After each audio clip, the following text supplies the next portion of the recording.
The topic of this video is the defense with black.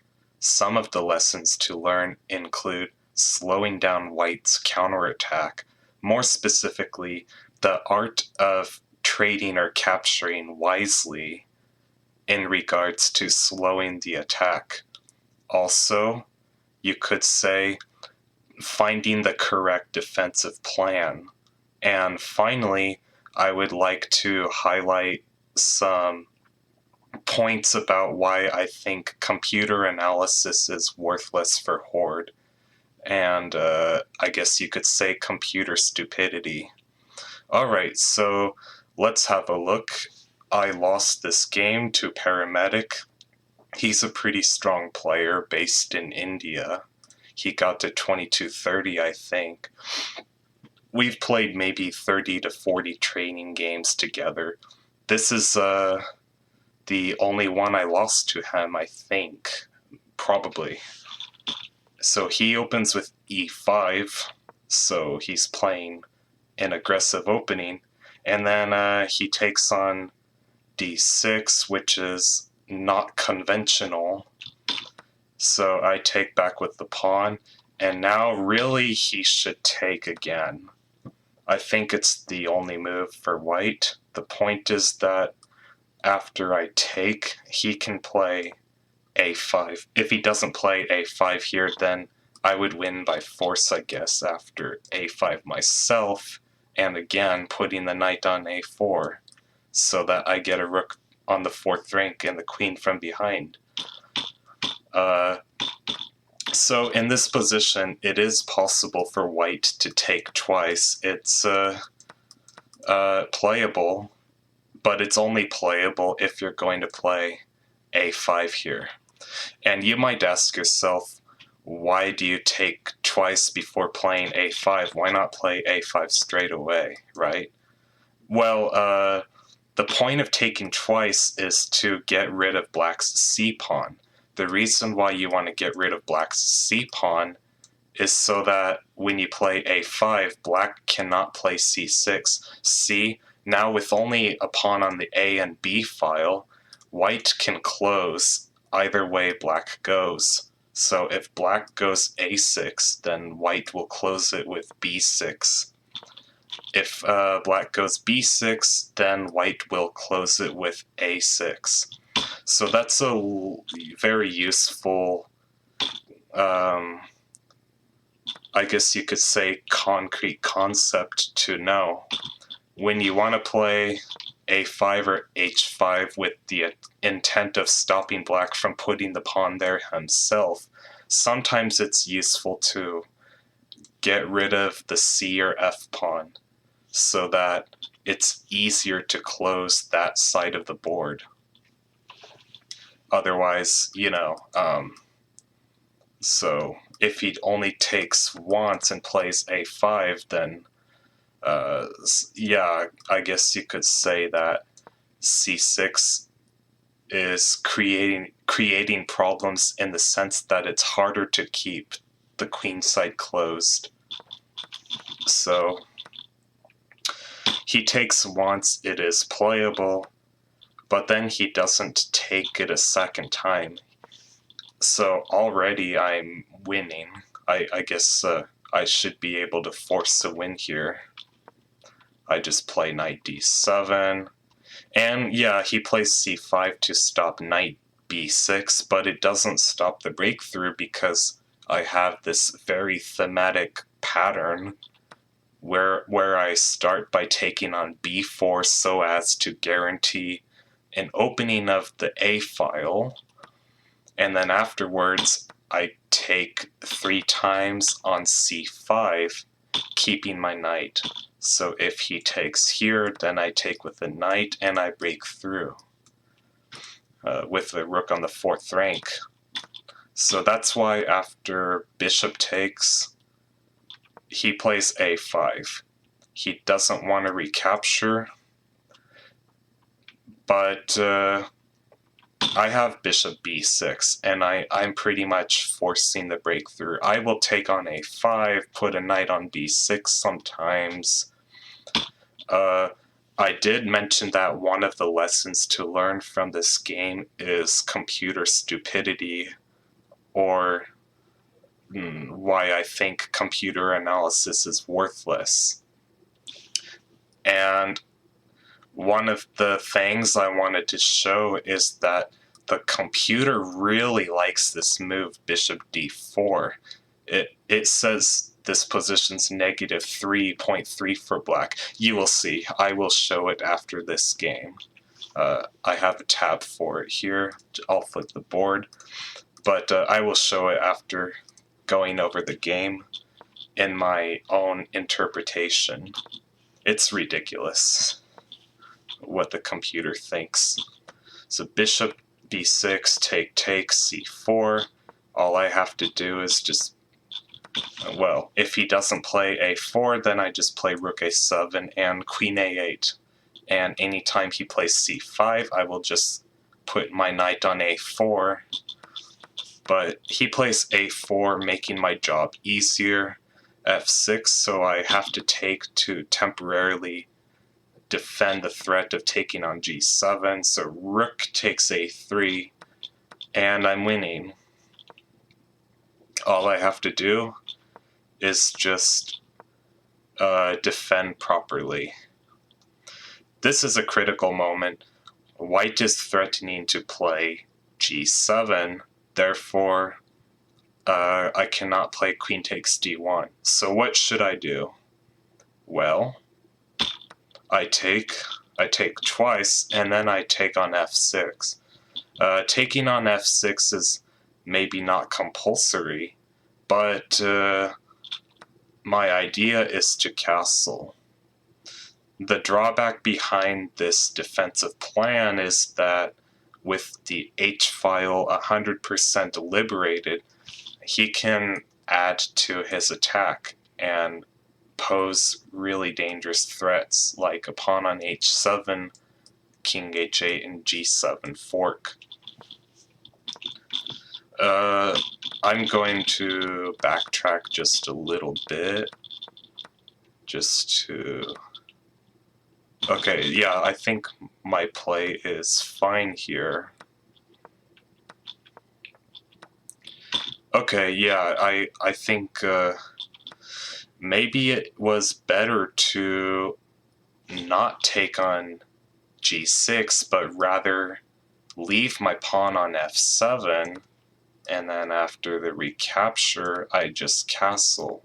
Maybe this was a better way to do it, because one of the principles I would like to discuss, and what I got insight about from analyzing this game, is that you want to avoid initiating captures or pawn trades when you are black and you're defending. So what I mean is that it's probably better to keep your pawns and let white take himself rather than to simplify. Which means even in this position I can consider knight takes f6, because after the recapture I can just castle. Maybe this is in fact the strongest version, because when you trade off a pawn, it clears space for white to advance.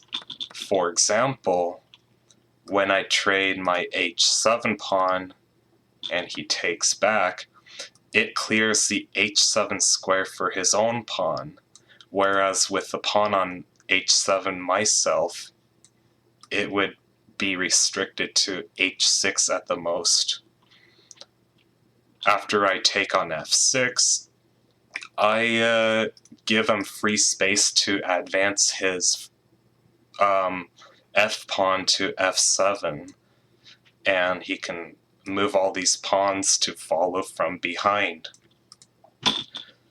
So even though I have a winning position here, I made my life harder by initiating unnecessary pawn trades.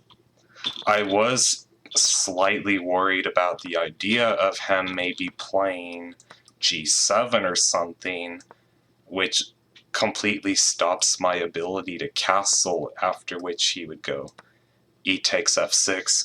But that's not a correct fear, because I don't need to castle necessarily. Maybe he will play here like h6, and then you can sometimes worry about h4, h5, g4, g5, g6 with the threat of taking on h7, or if you take twice on g6, right, then he can advance from h6 to h7.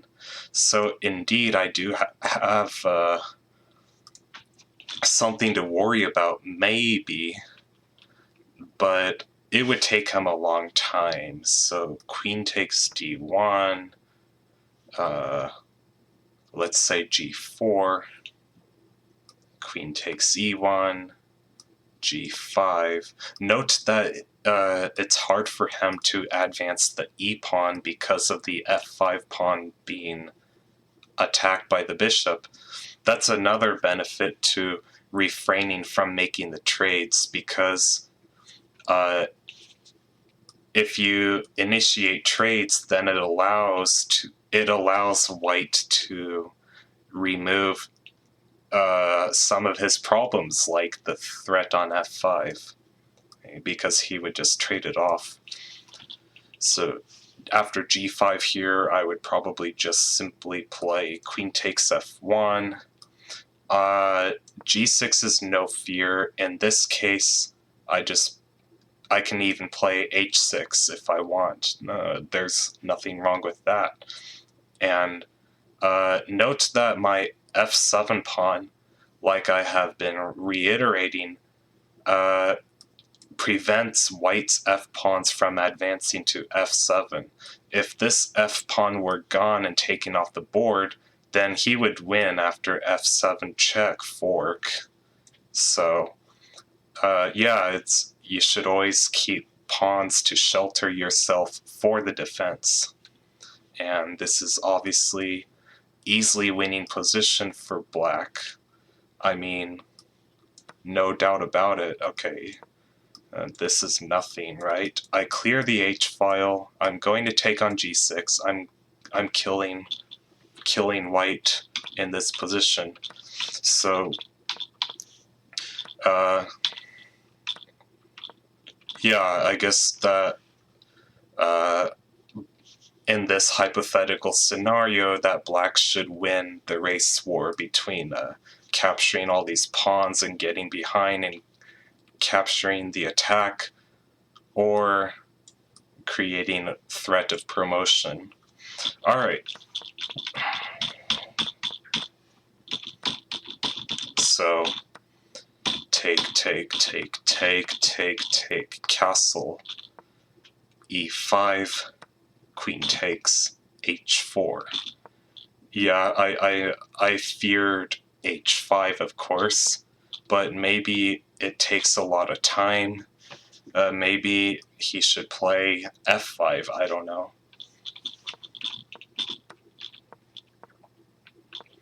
Maybe I should take here, right? I don't know. That would be giving up a lot of material, but maybe I should win that. Okay, in this moment, I missed an opportunity to take f5 with the purpose of splitting the pawns, so depriving white of the e file. Now, all I have to do is put the king on f7, put the rook on h8, and then compromise the h file so as to simulate a scenario where the king is monitoring a two-column pillar.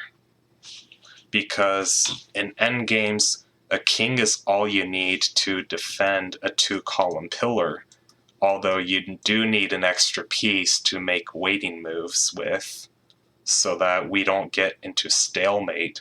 That's what the queen is useful for. aside from the fact that she will pick up these pawns, yeah, this would have been super easy win.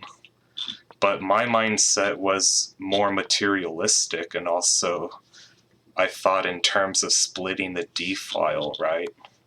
Maybe it's better to take here, I don't know. Actually, I wanted to target the most advanced pawns, so I go this way. And now, after this scenario, okay, right here, after this scenario, I think I should play king h6 to stop g5. I can play it before going queen e1, just play king h6. So principle could be the king belongs on the edge where it is adjacently touching an enemy pawn. And by edge, it could be any edge. Let's just take this pawn off the board.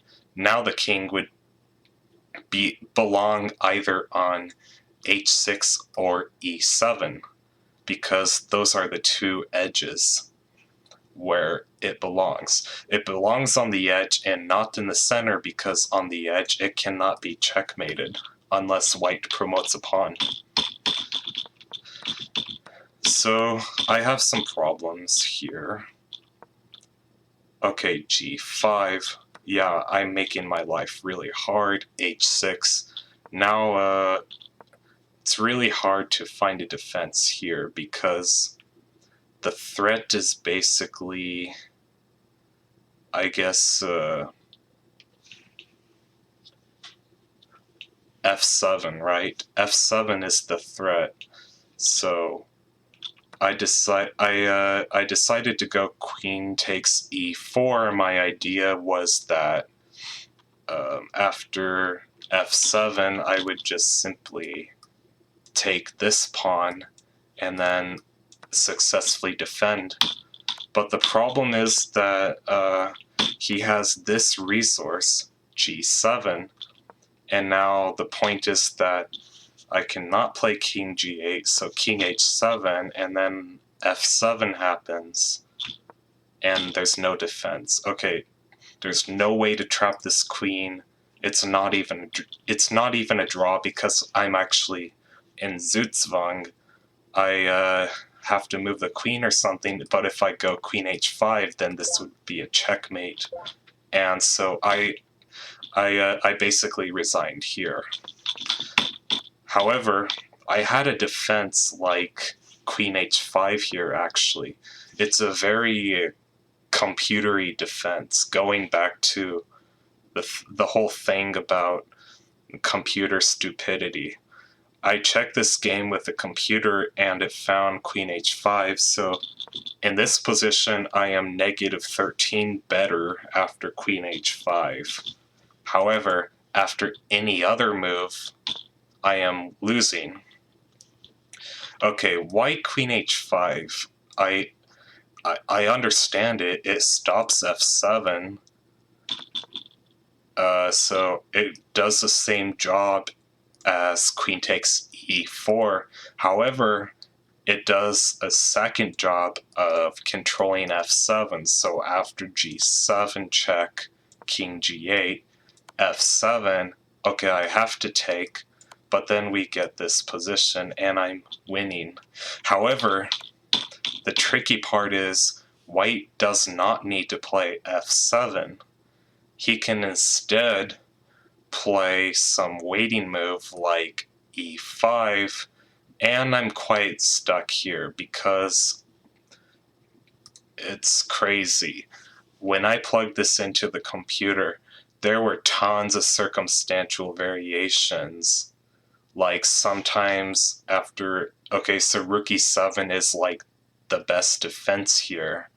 The point, not even a clear point behind it. It's obvious that after f takes e7, white should lose this, right? Probably just simply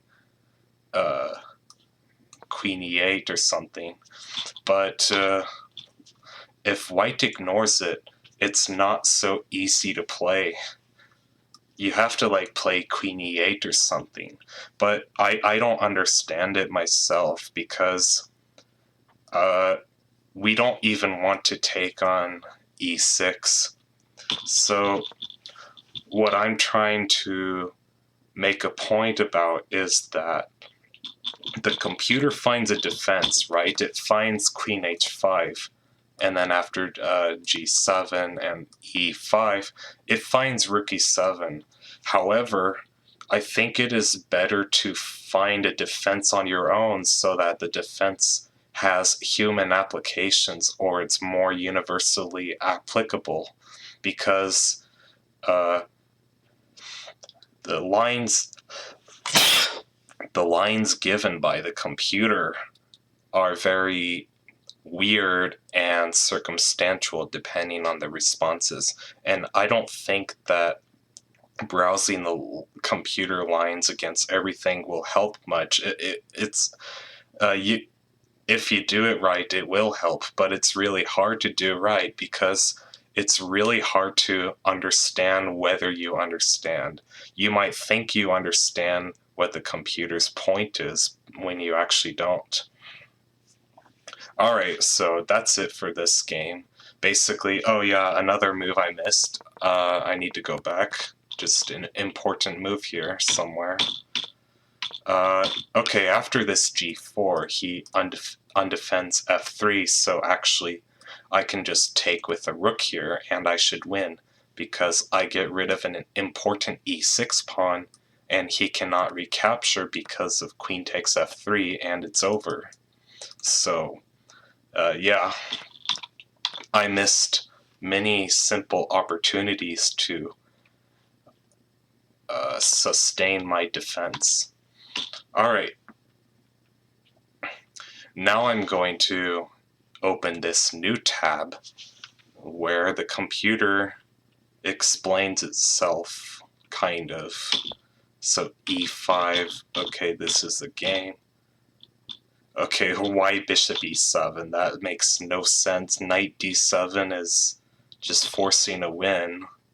Also, +2 score is ridiculous. Okay, it's depth 24, okay.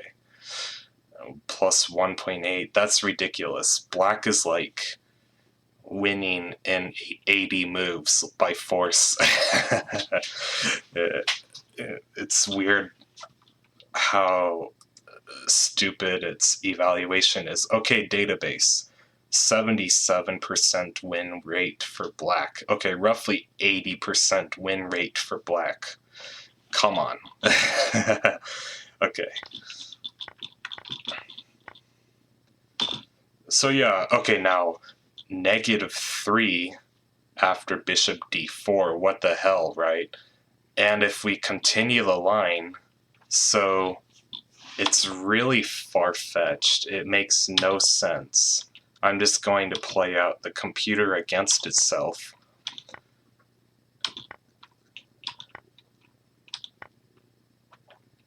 So nothing's clear at all here, what's going on.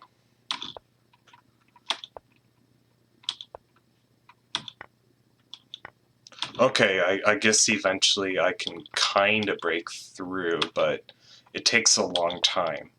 It's just unnecessary. Because white has some counterattack, maybe with f6. Okay, I believe the computer. I believe that it's indeed winning. However, the breakthrough takes so much longer than bishop b6, which the computer thinks is +1 better for white. So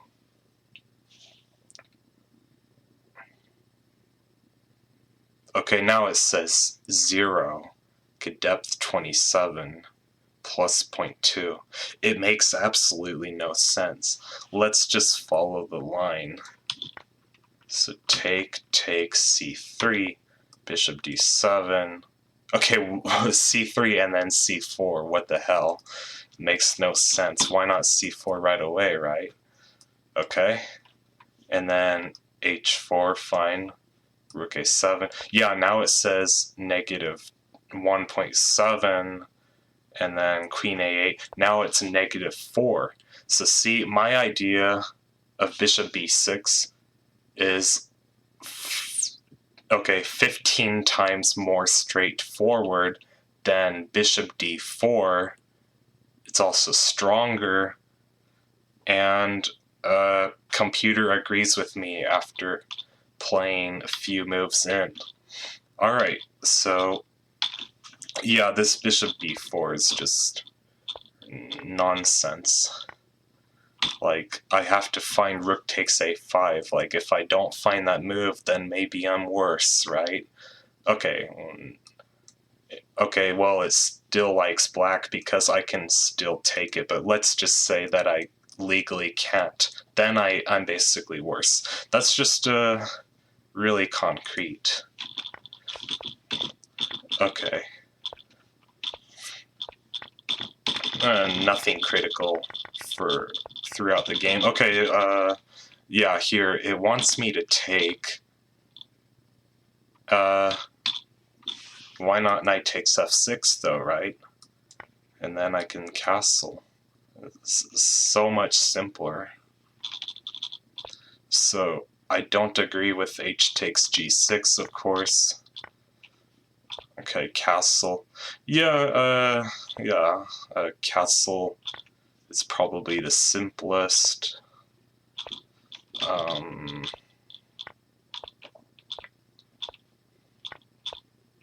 Yeah, I still think there's nothing critical here regarding the computer. Okay, this is the critical moment that has all the crazy computer lines. So queen h5 is the only defense here, I guess. And now after g7, king g8. Yeah, e5. Okay, first off, if e5 is played, then we play rook e7. If h4 is played, then also rook e7. If b6, then first we have to think, because c takes b6 is really risky. But I don't know. I would be afraid to play c takes b6 because of there's like a line here like b6 now, and then d6. The point is d7, but then I can luckily come back. Okay.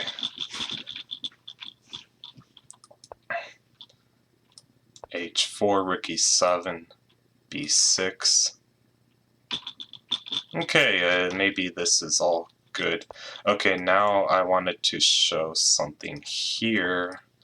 Queen e8, h2. And now I don't even want to take back, because now he has a free reign. So queen e8 is like deceptive. It looks like your idea is to take on e6 or something. I mean, I guess you can here, but nope, it's not part of the plan. So what is part of the plan? It's to shuffle, right? It's to shuffle. So that's what I would think. But there is some line where shuffling the queen isn't even good. I'm trying to find it. h2, queen e8,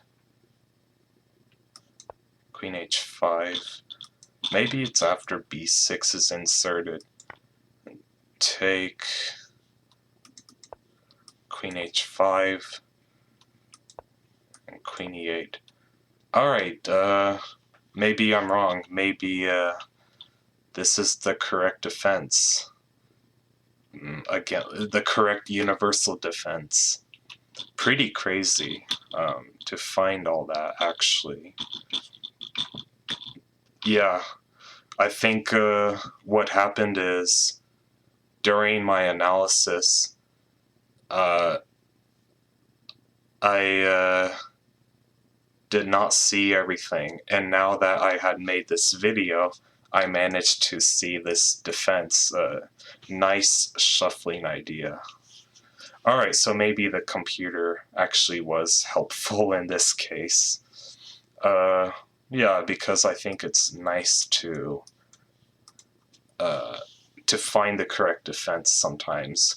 But nonetheless, after studying this game, I told myself to avoid the computer analysis at all costs because I had been doing it like 20 times ever since I hit 2600 plus on chess.com.